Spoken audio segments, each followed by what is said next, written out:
అరణ్యమున ఎవరో మునివర్యులు తపస్సును ఆచరించుచున్నారు. వారిని దర్శించెదము. అలాగే అన్నయ్య. మహర్షులకు దశరథ తనయుల పాదాభివందనాలు. మనోవాంఛ ఫలసిద్ధిరస్తు. నాయన రామచంద్ర, అందరూ కుశలమే కదా? ఈ అరణ్య పయనమునకు కారణమేమిటి నాయన?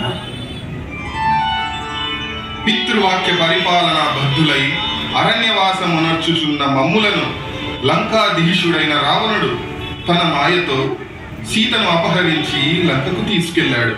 సీతాన్వేషణ కొరకు మేము అరణ్యములో ప్రవేశించినాము. రామా, చింతించకు, నీకు శుభము కలుగునుగాక. ఈ కార్యసిద్ధికై ఇచటనే వెలిసియున్న శ్రీ సిద్ధి వినాయకుని ప్రార్థించుము.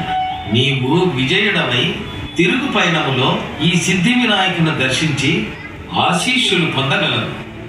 మీ ఆజ్ఞ శిరసావహిస్తాను.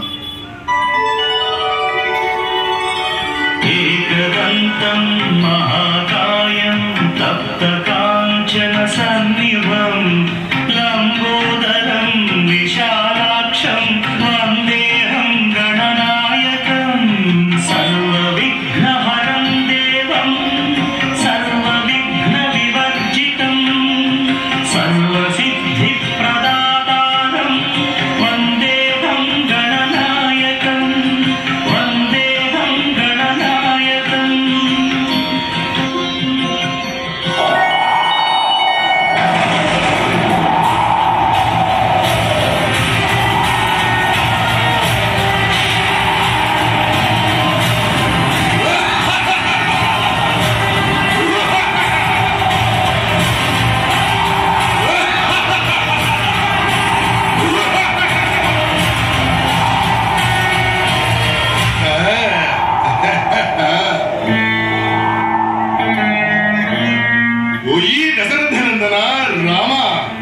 దేవదానవ యక్ష గంధర్వ కిన్నర కింపురుషులను ఓడించి అజేయములైన వరములను పొందిన నాకు యుద్ధమా? ఆ యముని యమపాశముతో ముద్దాడినట్లేనని ఎరుగా తెలియదా?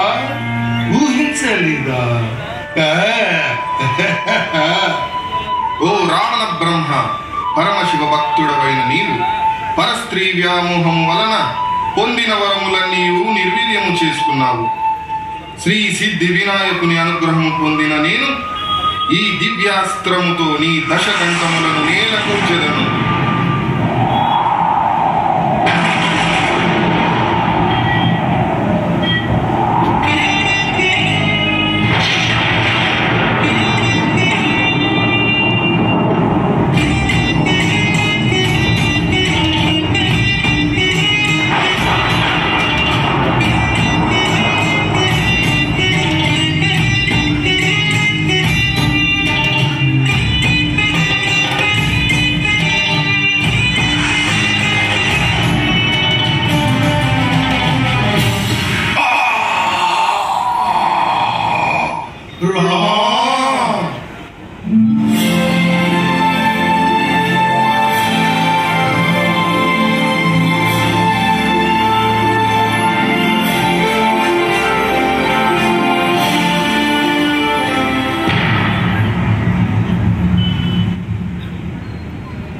ఏమిటి ఈ అవరోధం?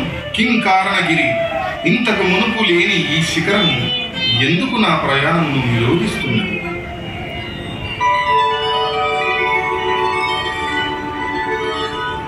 శ్రీరామ శ్రీరామ శ్రీరామ, సీతాన్వేషణ సమయమున అగస్త్యముని ఆదేశమైన ఇచ్చటి శ్రీ సిద్ధి వినాయకుని పునఃదర్శనము భావించకపోవడమే ఈ అవరోధానికి కారణము. అలాగే మాత, సీతా సమేతుడనై శ్రీ సిద్ధి వినాయకుని దర్శించి ఆశీస్సులు పొందగలము.